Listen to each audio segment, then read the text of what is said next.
Hi guys! Welcome back to Travel Vlogs, Travel Vibes! Sa videong ito ay ipapakita ko nga ang part 3 ng aming cruise tour sa Royal Caribbean Anthem of the Seas. Ang itinerary nga pala nito ay Singapore to Malaysia to Thailand. So let's go! On our third day ay nagdock na ang barko sa Thailand. Wala nga pala sila ditong pier, kaya ang tawag lang dito ay tendered. Sinundo lang kami ng mas maliit na barko doon sa Anthem of the Seas. Sobrang ayos pa rin at sobrang organized ang kanilang tour na ito. Dito pala kami sa Patong Beach lumapag. Kami lang uli dalawa ni CJ dahil ayaw sumama sa amin ni King at ni Atosa. Magsaswimming daw kasi sila at tinatamad na silang bumaba.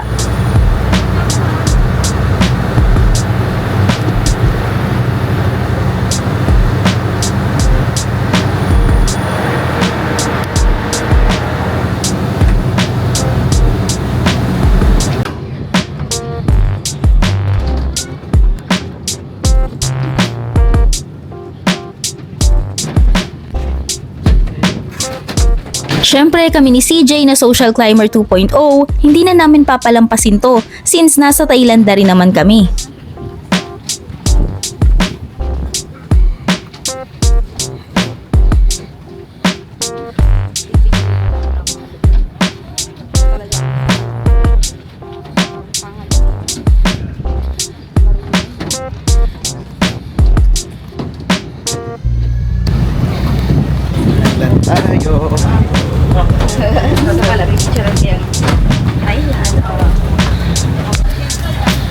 Meron na pala kaming tour guide at ang bus namin ay number 7. Ayun, 7. Hindi ito kagaya ng Malaysia na maglalakad ka lang. Dahil ang na-avail ko na tour dito ay Best of Thailand. Saan ba punta?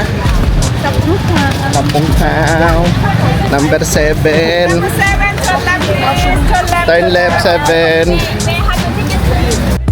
Ang linis pala ng shore nila, para rin akong nasa Subic. Pwede pala mag-swimming dito, hindi kasi alam nila King at ni Atosa na pwede silang sumakay sa speedboat at dito na lang sila mag-swimming sa shore. Hinayang na hinayang nga sila nung nalaman nila na pwede pala sila bumaba kahit wala silang in-avail na tour. Pero ang totoo niyan ay nabayaran ko talaga yung tour nila, kaya nasayang lang yung $260 ko. Ang first destination nga namin ay itong Wat Chalong Temple. Marami pa ring temple dito, hindi ko nga lang alam kung ano yung mga ibig sabihin nila. Alam nyo ba, nag-withdraw din ako dyan at may malaking charge, halos less than 1,000 ata yun. Kaya mas maganda kung may dala ka ng pera, mas mabilis kasi magpapalit kaysa mag-withdraw through ATM. Pass the exam is yes or no, you know what I mean? So I am going to make a wish on the floor. It looks like that this is a no answer.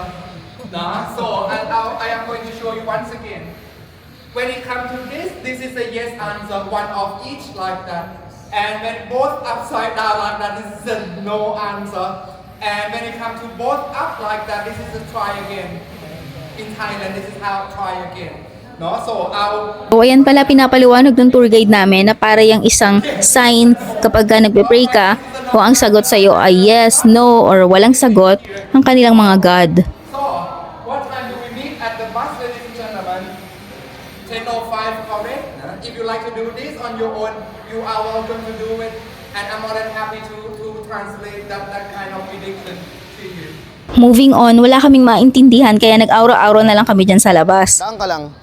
Papunta dito sa ano? Pina-aura nga ako ng pinsan ko. Mukha naman akong busog.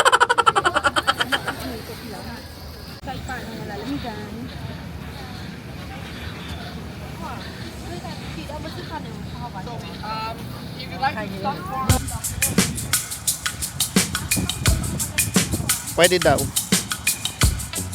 Wait nga. O, take 2 tayo. Nagalit na yung videographer. Akyat. Sige, akyat. In fairness, kakapagod umakyat. Mga mi, wala namang meron dyan sa taas. Sarado naman.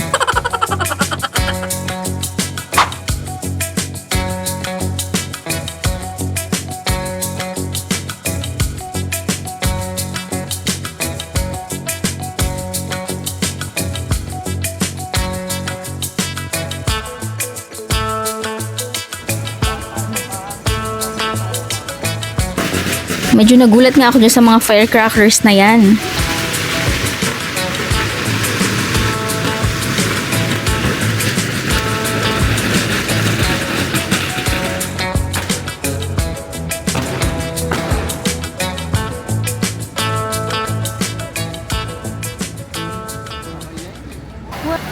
Ang next tour pala namin ay dito sa Kasoy Factory. Marami din ditong flavor ng mga kasoy, pero kapag ka-kinompute mo ay mas mura pa yung kasoy sa atin. Factory,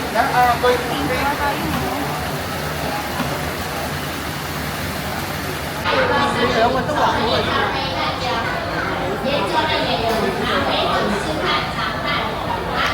Ang last tour destination pala namin ay itong town nila, inikot lang namin at pumunta na kami sa souvenir store. Syempre, dun yung excited kami. Now that we are very Para lang pala tong Pilipinas, pero mukhang mas malinis at mas mababa ang crime rate. the 19 At meron din pala mga ditong scooter for rent. Pagkatapos ay bumalik na rin pala kami sa barko kasi baka maiwan kami. So hanggang dito na lang tong video na to guys. Kung gusto mong malaman kung magkano yung ginastos namin at kung papaano yung mga process na ginawa namin kung paano kami nag-cruise, abangan mo na lang yung next kong video. Thank you guys for watching and God bless!